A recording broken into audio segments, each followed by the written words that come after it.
नमस्कार, मैं जनवक्ता शिवम गौतम। और जिस तरीके से कहावत है कि 9 दिन चले ढाई कोस, आज वो कहावत पूरी तरीके से चरितार्थ हुई है बॉम्बे हाई कोर्ट में, जहां पर 3 दिन से एक सुनवाई चल रही थी। और सुनवाई इस बात को लेकर थी कि क्या अर्नब गोस्वामी, जिसकी गिरफ्तारी कानून को धता बताते हुए हुई है, कानून का उल्लंघन करते हुए हुई है, उस गिरफ्तारी के जवाब में क्या अर्नब गोस्वामी को राहत मिलेगी। और चूंकि इस केस में कई बड़े वकील खड़े हुए थे, हरीश साल्वे खड़े थे, उसके अलावा अवध पोंडा थे, इसमें देसाई थे और गुप्ते जैसे वकील भी थे, विजय अग्रवाल जैसे वकील थे। उसके बावजूद जिस तरीके से जस्टिस एस शिंदे ने इस पूरे केस के अंदर सुनवाई की है, उसके बाद ये सवाल उठता है कि क्या भारत में अब समय नहीं आ गया है कि जुडिशियल प्रोसीजर को बदला जाए, जो अंग्रेजों के ज़माने का तरीका चल रहा है उसको बदला जाए और जुडिशियल सिस्टम में आमूलचूल परिवर्तन किया जाए। क्योंकि बार बार एक ही चीज़ को एक्सप्लेन करने के बाद, लेंथ में एक्सप्लेन करने के बाद भी जस्टिस शिंदे ने वही बात आखिर में कही जो उन्होंने कल कही थी, या उससे पहले उम्मीद थी कि जस्टिस शिंदे इस पूरे मामले में क्या स्टैंड लेने वाले हैं। जिस तरीके से ये जो 2 जजों की बेंच थी, जिसमें एस शिंदे और MS कार्णिक थे, पूरे मामले में MS कार्णिक की जो सवालों की संख्या थी वो बेहद कम रही। लेकिन बार बार जिस तरीके से पिटीशनर के सामने जस्टिस शिंदे ने सवाल रखे, बार बार एक ही मुद्दा उठाया कि आप लोग लोअर कोर्ट क्यों नहीं गए, सेशन कोर्ट क्यों नहीं गए, आपने इसको लेकर बेल क्यों नहीं फाइल की, इस तरीके की बातें करके जस्टिस शिंदे ने अपना इरादा जाहिर कर दिया था कि वो इस मामले में किस तरीके का स्टैंड लेने वाले हैं। यानी कि वो इस मामले को अब छुट्टियों से पहले निपटाने के मूड में नहीं है। और वही हुआ इस फैसले के दौरान, जब तमाम दलीलों के बाद पूरे दिन 6 घंटे की कार्रवाई के बाद में जस्टिस शिंदे ने कह दिया कि हम अपना जो ऑर्डर है उसको सुरक्षित करते हैं, फैसला सुरक्षित रखते हैं। अगर पिटीशनर सेक्शन 439 के तहत वो सेशन कोर्ट से जमानत के लिए बेल प्ली दाखिल कर सकते हैं, और अगर वो ऐसा करते हैं तो सेशन कोर्ट को 4 दिन में फैसला कर देना चाहिए। ये सिर्फ उन्होंने कहा, ऐसा वो कल भी कह सकते थे और ऐसा वो पहले भी कह सकते थे।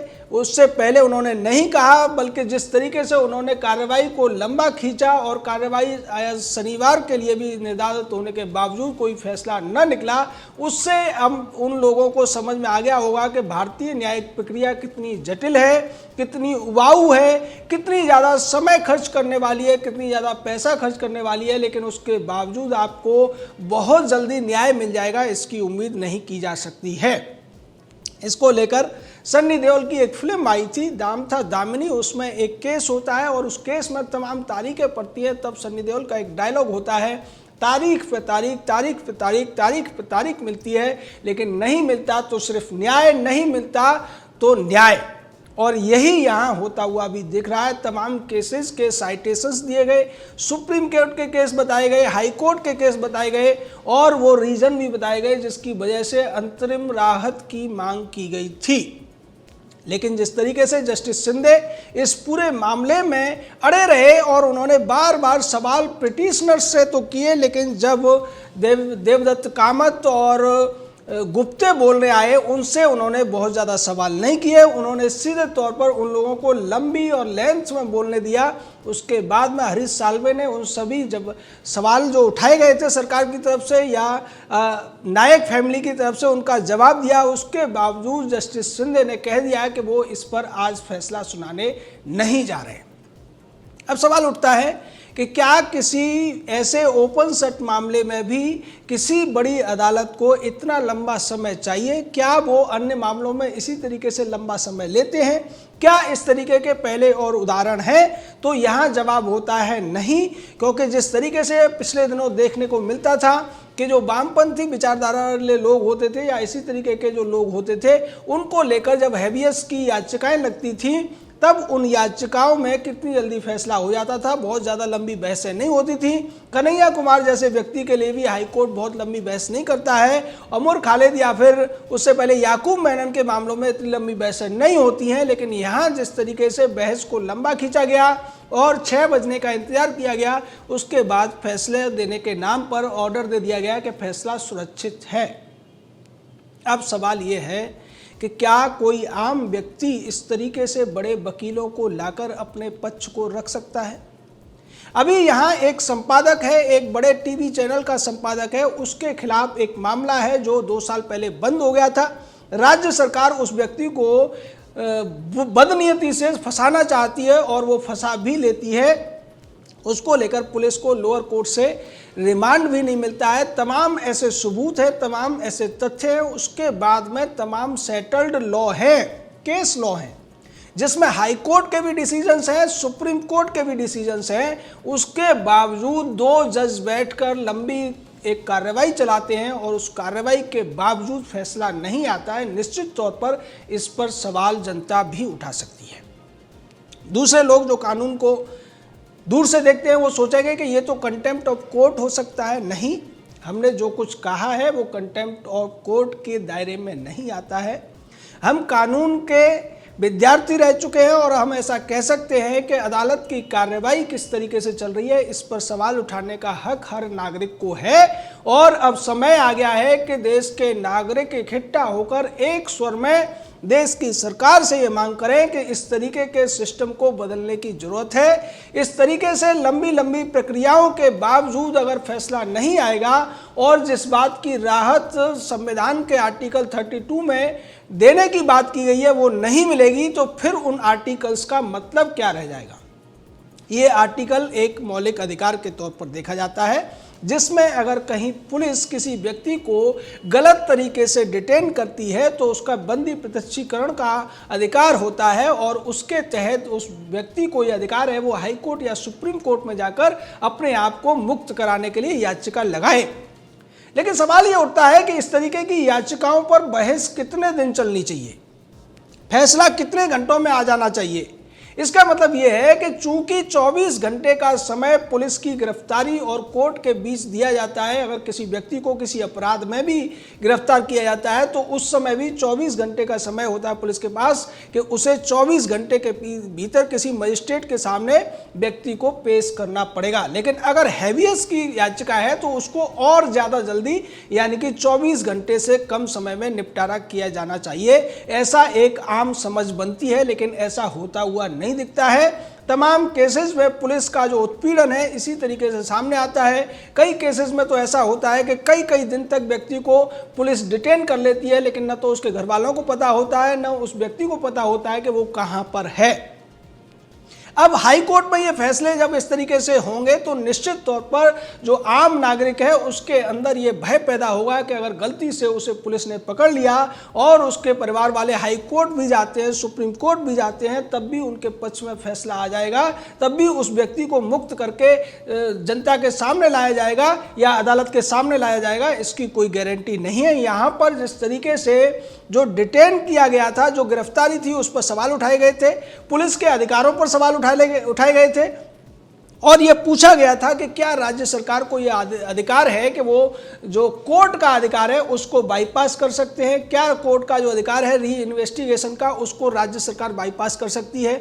इसको लेकर राज्य सरकार के वकील ने यह कहा कि हाँ ऐसा किया जा सकता है। लेकिन दूसरी तरफ हरीश साल्वे, अवध पोंडा और विजय अग्रवाल ने स्पष्ट किया कि ये अधिकार राज्य सरकार के पास नहीं है और इसीलिए राज्य सरकार ने जो कुछ किया था वो अवैध था।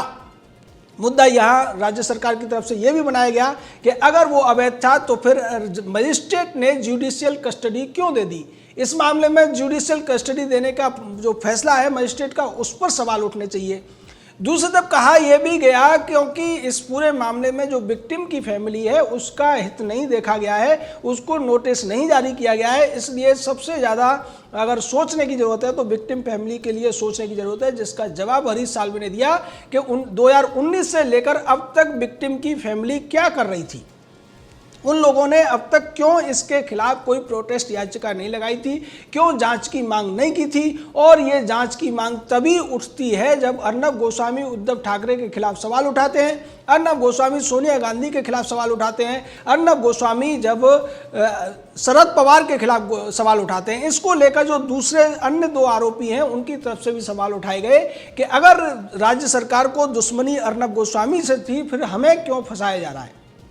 यह सवाल यह भी बनता है कि पुलिस किस तरीके से चार्जेस फ्रेम करती है या किस तरीके से अभियोजन करती है, वो कितना ज़्यादा फॉल्टी है, कितना ज़्यादा उसमें कमियां हैं, वो भी सामने आती है कि यहाँ पर 2 नहीं बल्कि 3 व्यक्ति हैं, तीनों व्यक्तियों में आपस में कोई संबंध नहीं है, उसके बावजूद एक धारा लगाई जाती है 34 धारा। आईपीसी की धारा 34 के तहत ये कहा जाता है कि कॉमन इंटेंशन यानी कि तीनों ही लोगों की जो एक ही रुचि या एक ही काम करने का उनका कोई उद्देश्य है। पर यहाँ ये स्पष्ट है, अर्नब गोस्वामी, फिरोज शेख और तीसरा जो व्यक्ति है उनके बीच में कोई बातचीत नहीं है, कहीं से भी कोई संबंध नहीं है, उसके बावजूद उनका कॉमन इंटेंशन कैसे हो सकता है? और जब कॉमन इंटेंशन नहीं है तो धारा 34 कैसे हो सकती है? और एक ही अपराध के लिए 3 अलग अलग व्यक्तियों के ऊपर 306 भी कैसे लग सकती है, जबकि उन तीनों व्यक्तियों ने आपस में कोई बातचीत भी नहीं की, या जो विक्टिम था उसके साथ उनकी कोई बातचीत ऐसी नहीं थी जिसमें वो तीनों एक साथ मिल रहे हों। सवाल यह भी उठा कि कोई व्यक्ति अगर अपने कर्जे की वजह से या लेनदारियों की वजह से आत्महत्या करता है तो क्या फिर वो उस लेनदारी की लिस्ट में जितने लोगों के नाम हैं उन सभी के खिलाफ 306 का मुकदमा कर सकता है? क्या वो सुसाइड नोट में अगर ये लिख देगा कि उन सभी ने मुझे मजबूर किया है आत्महत्या के लिए, तो ये मामला बनता है। इसको लेकर हरीश साल्वे ने बात रखी और तथ्य ये रखा कि इस पूरे मामले में जो मामला बनता था वो सिविल कोर्ट का मामला था, वो ब्रीच ऑफ कॉन्ट्रैक्ट का मामला हो सकता था, वो लेनदारियों का मामला हो सकता था, लेकिन किसी भी तरीके से 306 का मामला नहीं हो सकता था। इतनी सारी दलीलों के बावजूद, इतने सारे तथ्यों के बावजूद, इतने सारे कानून की व्याख्या के बावजूद अगर कोई जज या कोई बेंच ये कहती है कि वो फैसला अभी सुरक्षित रखेंगे, अभी इस फैसले में वो राहत देने नहीं जा रहे हैं, और राहत के लिए अगर आपको जाना है तो लोअर कोर्ट में जाइए। निश्चित तौर पर ये जो पूरा का पूरा एपिसोड हुआ है भारत के लोगों के लिए आंख खोलने वाला है, और अब उनका ये फर्ज बनता है कि वो अपनी सरकार से ये मांग करें कि इस तरीके की कानून व्यवस्था को दुरुस्त किया जाए, चुस्त किया जाए, फैसले जल्दी आने चाहिए, क्योंकि कहा यह जाता है justice delayed is justice denied, यानी कि अगर न्याय होने में देरी होती है तो इसका मतलब ये है कि न्याय से मना किया जा रहा है। का वर्षा जब कृषि सुखाने, एक पुरानी कहावत है। न्याय अगर होना चाहिए तो समय से होना चाहिए। आज जिस तरीके से अर्नब गोस्वामी को 3 दिन हो गए हवालात में, उसके बाद भी अब ये उम्मीद नहीं है कि 4 दिन से पहले उनके ऊपर कोई फैसला आएगा, और हाईकोर्ट अपना फैसला कब सुनाएगा इसकी तारीख निश्चित नहीं है। जो राज्य सरकार चाहती थी कि अर्नब गोस्वामी को लंबे समय के लिए हवालात में रखा जाए या जेल में रखा जाए, ऐसा लगता है कि राज्य सरकार का जो एक षड्यंत्र था अब वो पूरा होता हुआ दिखाई दे रहा है। जय हिंद, जय भारत।